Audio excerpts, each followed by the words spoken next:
Sup guys, welcome back to the channel. Nedisage here. Hope you guys are doing great, you're doing well. Here back with another video. And today I'm here with Dr. Strange in the Multiverse of Madness, the first test screening details. A few days ago, there were some reports that Dr. Strange in the Multiverse of Madness has had its first test screening, and it appeared to be true when Grace Rudolph gave the report, among others, and My Time to Shine also confirmed it. So obviously there are going to be leaks and details about the test screening from people who've actually seen it, to whether they are friends or their close circle, and of course we talk it out. So here's the full test screening details. Hope you grab a drink, take a seat wherever you are, and let's just get to the video. So the film opens with Strange and Wong being hunted by an unseen force. With them is America Chavez. The trio bounces through universes, but Wong and Strange both die. America Chavez transports the body of Strange with her to the main MCU universe. Their deaths are very violent and scary. Dr. Strange then wakes up from this dream. Strange is having problems due to his tampering of fate and basically forcing a fixed point in time, that is Thanos winning, to having Tony Stark sacrifice himself, causing this timeline to be very unstable and start disappearing like what happened to the universe in the Supreme Strange episode in What If. His actions in No Way Home have caused the multiverse even more problems as well. Dr. Strange then goes to Christine Palmer's wedding. In this scene, Strange and the surgeon from the previous film have sarcastic conversations. Then Strange has to leave as New York is attacked by Shumagora, a demonic octopus-looking creature. This is the introduction of America Chavez as well. This scene is partially shown in the first trailer that we got. At a pizza parlor, Chavez explains that her world became unstable due to the demons chasing her, and that she has been breaking through the multiverse trying to find help. She loves pizza as it helps her refuel after the extensive amount of energy needed to jump through multiverses. She also explains to Strange that the dreams he is having is visions from other dimensions. Dr. Strange takes Chavez to Kamatage, where we are introduced to Rinthra, a Minotaur. Strange instructs Rinthra to keep Chavez safe. Rinthra is played by Adam Hogel. Strange then goes to visit Wanda Maximoff, who after the events of WandaVision lives in a large orchard in the middle of some mountains. Wanda immediately begins to apologize for her actions in Westview and says she has learned her lesson. Strange says he is not here for judgment and that he needs help with the multiverse. Strange knows all about Westview and the fact that she was able to pull a doppelganger of Quicksilver from the Fox universe intrigues him even more. What Strange does not know is that Wanda has been using the Darkhold to summon demons to get America Chavez. She cannot travel the multiverse, so that is why she needs Chavez. Wanda tells Strange she isn't much help as anything that happened relating to the multiverse was unintentional. Once Strange leaves to return back to Kamatage, the orchard disappears, revealing a dark cloudy mountain with a demonic castle on top of it. Wanda turns back around thinking Strange has returned, but it is Mordo. Mordo tries to kill Wanda, but he's quickly and violently killed by Wanda by decapitation. Wanda Maximoff is the main villain of this movie, and she is truly a villain. Back at Kamatage, Rinthra and Chavez have been bonding. However, Dr. Strange returns and immediately has another dream, except this time he sees Wanda killing Mordo. Wanda attacks Kamatage. This scene is as brutal as Wanda violently kills tons of people. Partially shown in the trailer, this scene feels very horror. In the climax, America, Strange and Wong are in the underground channels of Kamatage trying to find an escape passage. Wanda stalks them in a very frightening scene that ends with Wong being captured. Strange and America Chavez accidentally escape to another universe, the Iron Legion timeline. Strange and Chavez end up in a timeline where Tony Stark put a suit of armor around the world, and Chris Evans does briefly appear as President Steve Rogers in this universe. Tony Stark is not played by RDJ, but in a funny reveal is Tom Cruise. This version of Tony is a little insane. Not only does he claim to be a prophet, but he actually has 3 of the Infinity Stones. This worries Strange, but an alternate version of Sorcerer Supreme Mordo captures both Chavez and Strange and brings them to the Illuminati. Pre the reshoots of the film, the multiverse staff was very limited to just a few members of the Illuminati, and most of them were MCU actors anyway. However, now that we have a full set after reshoots, the Illuminati consists of Patrick Stewart's Professor X, Ian Grufan's Mr. Fantastic, sorry if I butchered the name, an alternate version of Monica Rambeau, who is Captain Marvel, Harley Atwell's Captain Carter, Tom Cruise's Iron Man, Supreme Mordo, Eric Bana's Bruce Banner, and Ian McKellen's Magneto. Balder the Brave is still in the film, just reduced. He is played by Bruce Campbell. The Illuminati and Strange have a conversation while Chavez is held in a prison by a variant Chavez. Strange informs the Illuminati that Wanda Maximoff, or the Scarlet Witch, has been possessed by the teachings of the Darkhold and is ripping through the multiverse in order to find her kids. Professor X is concerned as Wanda variant is in this timeline right now with her children. Magneto's daughter. Mordor wants to kill Strange as he explains his world was destroyed by him and that Strange is the greatest danger to their universe. We cut to a scene of this Wanda at a farmhouse playing with her children. Aaron Taylor Johnson is Pietro Maximoff in this scene. Unfortunately, this Wanda is possessed by evil Wanda and the Illuminati show up to fight her.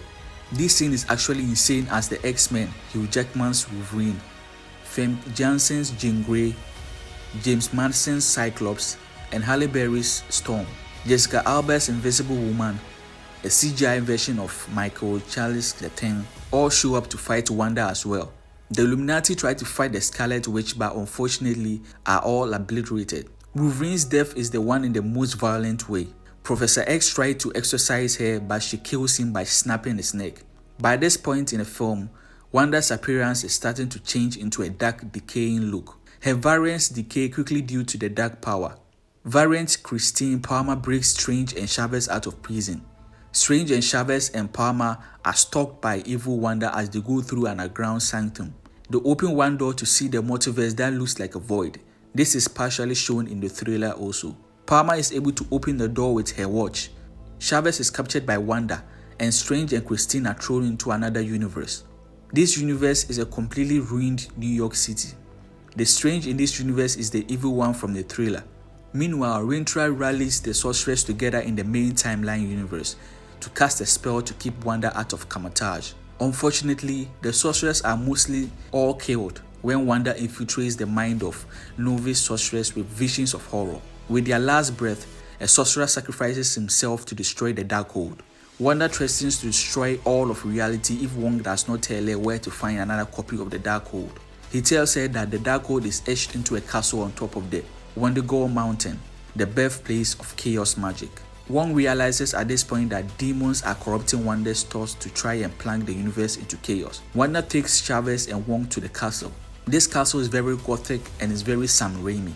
Wanda also looks heavily decayed by this point of the film as the Darkhold has completely corrupted her. With Chavez and the Darkhold combined, Wanda begins tearing the multiverse apart.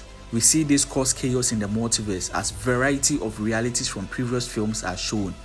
The Fantastic Four universes from the 2015 is completely decimated. Strange and Evil Strange talk eventually battle for possession of a spell that will cure Wanda. The trailer scene is a complete misdirect as Evil Strange is only in this scene alone. However, the two battle with Doctor Strange defeating Evil Strange by impaling him on a fence. Doctor Strange then astral projects himself into the body of the dead Strange from the beginning of the film so he can stop Wanda. By this point, Wanda is still searching the universe for exact children from Westview. The multiverse is starting to break through, however, with variants of different MCU characters appearing like they did in No Way Home. The zombie Strange gets to the castle and frees Chavez from Wanda. Chavez and Wanda have one of the craziest fight scenes in the MCU history as they punch each other through so many different universes. Eventually, Rintra and a few survivors from Camotage and Wong are able to join the fight.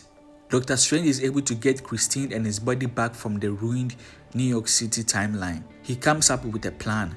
In a scene echoing Avengers Endgame, Doctor Strange assembles a legion of MCU variants including the new trilogy X-Men, Wesley Snipes' Blade, both John Krasinski and Emily Blunt as the Mr. Fantastic and Invisible Woman, Edward Norton's Hulk, Nicolas Cage's Ghost Rider, a variant of Thor played by Liam Hemsworth, Thomas Jane's Punisher, Tobey Maguire's Spider-Man, and Ryan Reynolds' Deadpool. And Robert Downey Jr. returns to play an alternate version of Tony Stark. Doctor Strange is able to make peace with the variant of Tony as they both understand what happened in Endgame. The opposite happened in his universe where Strange died instead of Tony. They all fight Wanda, who is quite literally the most powerful being in the multiverse. This is foreshadowing Secret Wars. The variants fight the demons so that they don't infiltrate their universes. In the end, Wanda finds her kids, but they do not want her as she is frightening and decayed. They also are being taken care of by an adoptive family and not in danger like the Darkhold convinced her. Her look is quite gruesome and is one of the things Raimi and Marvel fought on during the reshoots. Fortunately, Raimi's Wanda is intact. In the end, Wanda sacrifices herself into the Darkhold and the MCU is forever changed. This is the equivalent of the No More Mutants moment in the comics, as a heavily retconned Fox version of the X-Men are now in the MCU. James McAvoy, Michael Fassbender are for sure returning. Heavy negotiations are going on for the rest. Ryan Reynolds' Deadpool is the only character who remembers the universes as they were before, and this will be referenced in his movie, or when he makes his first appearance. It is unclear if John and Emily are now the MCU's version of the Fantastic Four. It depends on how the audience reacts to them. Wong agrees to train Chavez at Kamatage. Variant Christine goes back to her universe to reassemble the Illuminati. Doctor Strange sees Chavez and Wanda's aged-up twins at a pizza parlor. The actor playing these roles were not revealed as Marvel hasn't quite finalized who they really want yet, so it's just pre-visuals. Doctor Strange is not in a good place at all when the film ends. The post-credit scene reveals the dead Palmer, resurrected as Clea, and a third eye reveals itself on the dark Doctor Strange. The second post-credit scene is X-Men related and has not been shown yet due to this reason. And that's it for the video. If you already watched my plot leak that I posted on my channel a few days back, you can see that there's a lot of similarities in the plot leak and in the test screening. So the plot leak was pretty legit in some ways. This movie is really going to be dark. They already said this in numerous interviews, and I know it's going to set and pave the way for more darker MCU movies or even TV shows. And are you excited for the movie? Do you think this movie is going to beat Spider-Man No Way Home? I mean, with all the crazy cameos that are coming in from different franchises that we've already watched. And if you want to support the channel, you can subscribe and turn on that post notification bells for more videos like this. As always, Nerdy says here. See you in the next video. Avengers!